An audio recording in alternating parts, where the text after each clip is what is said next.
San Francisco பே மற்றும் கலிபோர்னியாவில் இருந்து எங்களது அழைப்பை ஏற்று மதித்து இங்கு திரளாக குழுமி இருக்கக்கூடிய முதலீட்டாளர்களை நான் அன்புடன் வரவேற்கவும் கடமைப்பட்டிருக்கிறேன். பே பகுதி, குறிப்பாக சிலிகான் வேலி தொழில்நுட்பத்துறையின் வளர்ச்சிக்கு பெயர் பெற்ற பகுதி என்பது உலகம் அறிந்த உண்மை.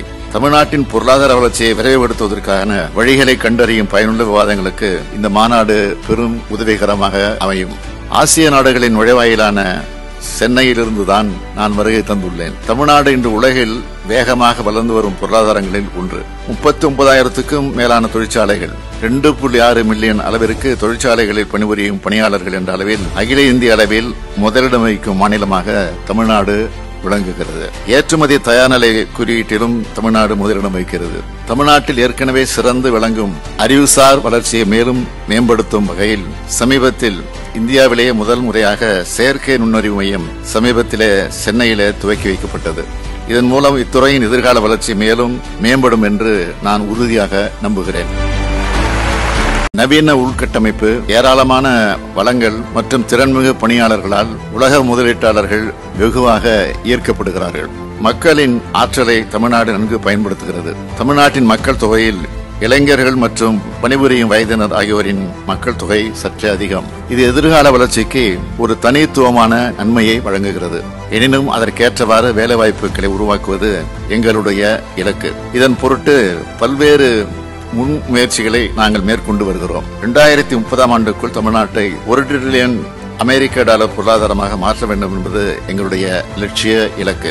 இதை அடைவதற்காக மூலதனம் அதிகம் உள்ள தொழில்களையும் வேலைவாய்ப்பினை அதிகப்படுத்தும் தொழில்களையும் ஈர்ப்பதில் நாங்கள் கவனம் செலுத்தி வருகிறோம். இவ்வாறான முன்முயற்சியினை ஒரு அங்கமாகத்தான் 2024ஆம் ஆண்டு ஜனவரி மாதம் 7 மற்றும் 8ஆம் தேதிகளில் சென்னையில் உலக முதலீட்டாளர் மாநாடு 2024 மிக வெற்றிகரமாக நடத்தி காட்டினோம். அந்த மாநாடு மூலமாக நாங்கள் மேற்கொண்ட புரிந்துணர்வு ஒப்பந்தங்களின் எண்ணிக்கை எவ்வளவு தெரியுமா? 631. ஈர்க்கப்பட்ட முதலீடுகளின் மதிப்பு 80 பில்லியன் அமெரிக்க டாலர்கள். இந்த பிரம்மாண்டமான நிகழ்வின் மூலம் உலக முதலீட்டாளர்களுக்கு தமிழ்நாட்டின் மேல் உள்ள நம்பிக்கையை உலகத்திற்கு நாங்கள் எடுத்து காட்டினோம். திராவிட முன்னேற்ற கழகம் என்ற 75 ஆண்டுகள் பழமையான அரசியல் இயக்கத்தின் தலைவராக நான் இருக்கிறேன். இப்பொழுது தமிழ்நாட்டை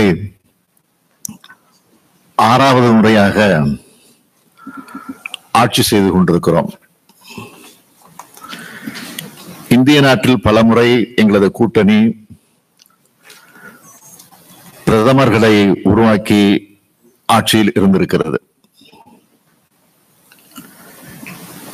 எனது தந்தையை பற்றி உங்களில் பலர் கேள்விப்பட்டிருப்பீர்கள்.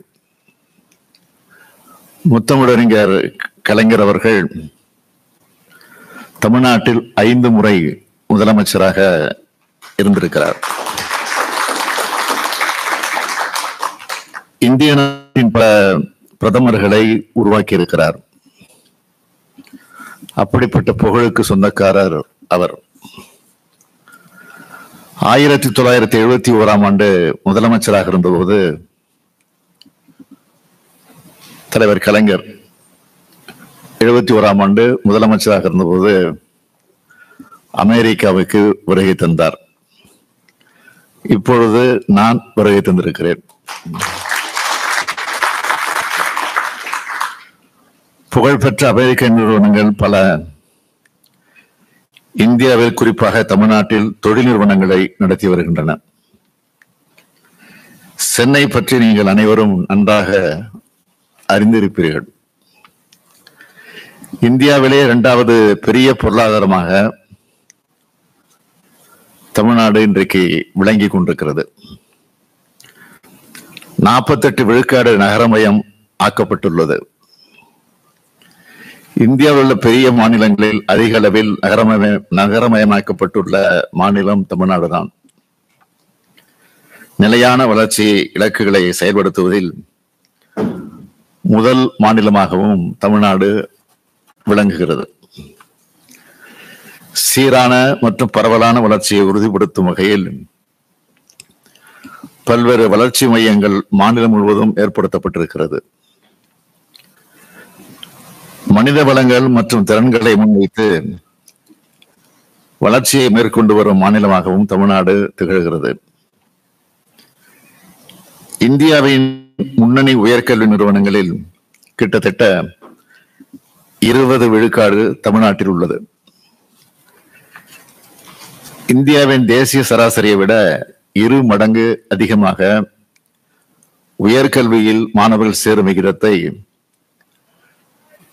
48% கொண்ட மாநிலம் தமிழ்நாடு. இந்தியாவில் உள்ள தொழிற்சாலைகளில் பணிபுரியும் பெண்களில் சுமார் 45% பேர் தமிழ்நாட்டை சார்ந்தவர்கள் என்பது குறிப்பிடத்தக்கது. தெற்கு ஆசியாவிலேயே சுகாதார சுற்றுலாவில் முன்னணி மாநிலமாகவும் தமிழ்நாடு திகழ்ந்து கொண்டிருக்கிறது. இத்தகைய வளர்ச்சி மிகுந்த மாநிலமான தமிழ்நாட்டுக்கு தொழில் துவங்க வருமாறு உங்களை எல்லாம் அழைப்பதற்காகத்தான் நான் இங்கே வருகை தந்திருக்கிறேன். தமிழ்நாட்டுக்கும் அமெரிக்காவுக்கும் தொழில் ரீதியான உறவு எப்பொழுதுமே பலமாக இருந்து வந்துள்ளது. 300க்கும் மேற்பட்ட அமெரிக்க நிறுவனங்கள் தமிழ்நாட்டில் தங்கள் திட்டத்தினை நிறுவியுள்ளன. சேவைகள் சேவை மையங்கள், உலகளாவிய திறன் மையங்கள், உற்பத்தி, ஆராய்ச்சி மேம்பாடு உட்பட பல்வேறு துறைகளில் தமிழ்நாட்டில் மேற்கொண்டிருக்கிறார்கள். இதை தமிழ்நாட்டினுடைய தொழில் வளர்ச்சிக்கான ஒரு அங்கீகாரமாகவே நான் கருதுகிறேன். Cognizant, Ford, Caterpillar, Flextronics, Sanmina, Visteon, HP, Applied Materials, General Electric, UPS, Pfizer, Honeywell, PayPal, Qualcomm போன்ற பெரும் நிறுவனங்கள் தங்களது உற்பத்தி திட்டங்களை தமிழ்நாட்டில் நிறுவியுள்ளன. இந்த வரிசையில் இன்னும் பல நிறுவனங்கள் தமிழ்நாட்டுக்கு வர வேண்டும். ஏற்கனவே தொழில் தொடங்கியுள்ள நிறுவனங்களும் தங்கள் தொழிலை இன்னும் விரிவுபடுத்த வேண்டும் என்று கேட்டுக்கொள்கிறேன். உங்களது ஒவ்வொரு நிறுவனமும் ஒவ்வொரு விதத்தில் சிறந்தது. எனவே உங்கள் ஒவ்வொருவரையும் மிக முக்கியமாக நான் கருதுகிறேன். சான் பிரான்சிஸ்கோ பே மற்றும் கலிபோர்னியாவில் இருந்து எங்களது அழைப்பை ஏற்று மதித்து இங்கு திரளாக குழுமி இருக்கக்கூடிய முதலீட்டாளர்களை நான் அன்புடன் வரவேற்கவும் கடமைப்பட்டிருக்கிறேன். சான் பிரான்சிஸ்கோ பே பகுதி, குறிப்பாக சிலிகான் வேலி தொழில்நுட்பத்துறையின் வளர்ச்சிக்கு பெயர் பெற்ற பகுதி என்பது உலகம் அறிந்த உண்மை. தமிழ்நாட்டின் முன்னேற்ற பயணத்தில் பதிலளிக்கக்கூடிய துறைகளை பற்றி விவாதிக்க அமெரிக்காவில் உள்ள பெருந்திட்டங்களின் தலைவர்களை ஒரு பொது மேடைகளை கொண்டு வருவதே இந்த மாநாட்டினுடைய முக்கிய குறிக்கோள். தமிழ்நாட்டின் பொருளாதார வளர்ச்சியை விரைவுபடுத்துவதற்கான வழிகளை கண்டறியும் பயனுள்ள விவாதங்களுக்கு இந்த மாநாடு பெரும் உதவிகரமாக அமையும். ஆசிய நாடுகளின் நுழைவாயிலான சென்னையிலிருந்துதான் நான் வருகை தந்துள்ளேன். தமிழ்நாடு இன்று உலகில் வேகமாக வளர்ந்து வரும் பொருளாதாரங்களில் ஒன்று. 39,000க்கும் மேலான தொழிற்சாலைகள், 2.6 மில்லியன் அளவிற்கு தொழிற்சாலைகளில் பணிபுரியும் பணியாளர்கள் என்ற அளவில் அகில இந்திய அளவில் முதலிடம் வகிக்கும் மாநிலமாக தமிழ்நாடு விளங்குகிறது. இந்தியாவின் மொத்த உள்நாட்டு உற்பத்தியில் தமிழ்நாட்டின் பங்கு அதிக அளவில் உள்ளது. மின்னணுவியல், மோட்டார் வாகனம் மோட்டார் வாகன உதிரி பாகங்கள், ஜவுளி மற்றும் ஆடைகள் ஆகிய பொருட்களின் ஏற்றுமதியில் இந்தியாவிலேயே முதல் மாநிலமாக விளங்குகிறது. ஏற்றுமதி தயார்நிலை குறியீட்டிலும் தமிழ்நாடு முதலிடம் வகிக்கிறது. சேவைகள் ஏற்றுமதியில் 2ஆம் இடம் வகிக்கிறது. தமிழ்நாட்டில் ஏற்கனவே சிறந்து விளங்கும் அறிவுசார் வளர்ச்சியை மேலும் மேம்படுத்தும் வகையில் சமீபத்தில் இந்தியாவிலேயே முதல் முறையாக செயற்கை நுண்ணறிவு மையம் சமீபத்திலே சென்னையிலே துவக்கி வைக்கப்பட்டது. இதன் மூலம் இத்துறையின் எதிர்கால வளர்ச்சி மேலும் மேம்படும் என்று நான் உறுதியாக நம்புகிறேன். நவீன உள்கட்டமைப்பு, ஏராளமான வளங்கள் மற்றும் திறன்மிகு பணியாளர்களால் உலக முதலீட்டாளர்கள் வெகுவாக ஈர்க்கப்படுகிறார்கள்.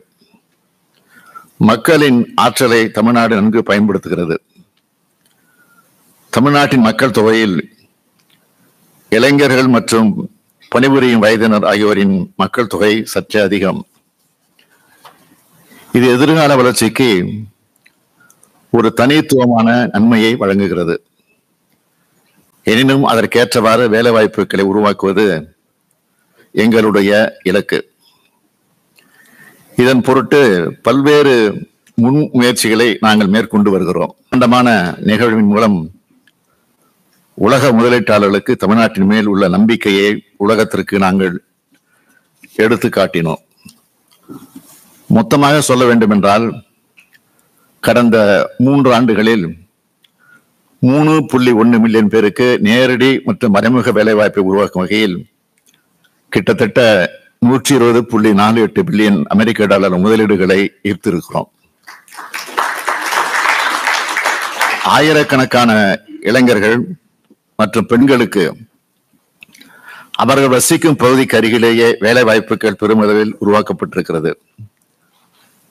இதன் மூலம் மாநிலத்தின் அனைத்து பகுதிகளும் சமமான அளவில் உறுதியாக சமூக பொருளாதார வளர்ச்சி பெற்று வருகிறது.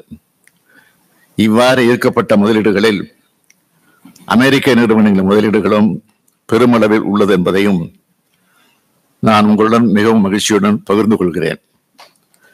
இந்தியா, அமெரிக்கா ஆகிய நாடுகளுக்கு இடையேயான பொருளாதார உறவுகள் சமீப காலங்களில் மிக பெரும் எழுச்சி கண்டுள்ளது. இந்திய சந்தைக்குள் நுழையும் அமெரிக்க நிறுவனங்களின் எண்ணிக்கை தொடர்ந்து அதிகரித்து வருகிறது. தெற்கு ஆசியாவிலேயே முதலீடுகளை ஈர்த்திட உகந்த மாநிலமாக விளங்கும் தமிழ்நாட்டில் எண்ணற்ற அமெரிக்க நிறுவனங்கள் தங்கள் திட்டங்களை இங்கு நிறுவியுள்ளார்கள். இன்னும் பல நிறுவனங்களும் பேச்சுவார்த்தைகள் மேற்கொள்ளப்பட்டு வருகிறது. இதற்கு தேவையான பல்வேறு தொழில் கொள்கைகளையும் சிறப்பு ஊக்குவிப்பு திட்டங்களையும் நாங்கள் வெளியிட்டிருக்கிறோம். மின்னணுவியல் கொள்கை, நிதிநுட்ப கொள்கை, ஏற்றுமதி மேம்பாட்டு கொள்கை, ஆராய்ச்சி அண்ட் மேம்பாட்டு கொள்கை, ஒவ்வொரு திட்டத்திற்கும் தேவைப்படும் அனுமதிகளை விரைவாகவும் எளிதாகவும் பெற்றிடும் வகையில் ஒற்றைச்சாளர இணையதளத்தை ஏற்படுத்தி இருக்கிறோம். இதன் மூலம் முதலீட்டாளர்கள் தங்கள் திட்டத்திற்கு தேவையான அனுமதிகளை ஆன்லைனிலே பெற்றுக்கொள்ள முடியும். வணிகம் புரிதலை எளிதாக்குவதற்காக நாங்கள் மேற்கொண்ட சிறப்பு முயற்சிகளின் காரணமாக வணிகம் புரிதலை எளிதாக்கும் தரவரிசையில் சிறந்த செயல்திறன் கொண்ட மாநிலம் என்று தமிழ்நாடு வரையறுக்கப்பட்டுள்ளது. மின்னணுவியல், செமிகண்டக்டர்கள், ஆராய்ச்சி மேம்பாடு, அரைகலன்கள், மேம்பட்ட உற்பத்தி போன்ற துறைகளில் உங்களின் மேலான முதலீடுகளை நாங்கள் வரவேற்கிறோம். ஒருவருக்கு ஒருவர் பரிமாறும் நட்பின் அடிப்படையிலான நல்லுறவின் மூலமாகத்தான் நாம் வளர முடியும். இந்தியாவுடன் உள்ள அந்த நல்லுறவை குறிப்பாக தமிழ்நாட்டு முன்னேற்றத்திற்கு அமெரிக்க நிறுவனங்கள் பயன்படுத்திட வேண்டும் என்று நான் கேட்டுக்கொள்கிறேன். உயர்ந்த மனித வாழ்வியல் நெறியை கொண்ட நாடு அமெரிக்கா. அந்த அடிப்படையோடு தமிழ்நாட்டின் தொழில் மற்றும் பொருளாதார மேம்பாட்டுக்கு நீங்கள் பங்களிக்க முதலீட்டாளர்களை சிவப்பு கம்பளம் விரித்து தமிழ்நாடும் உங்களை வரவேற்க காத்திருக்கிறது.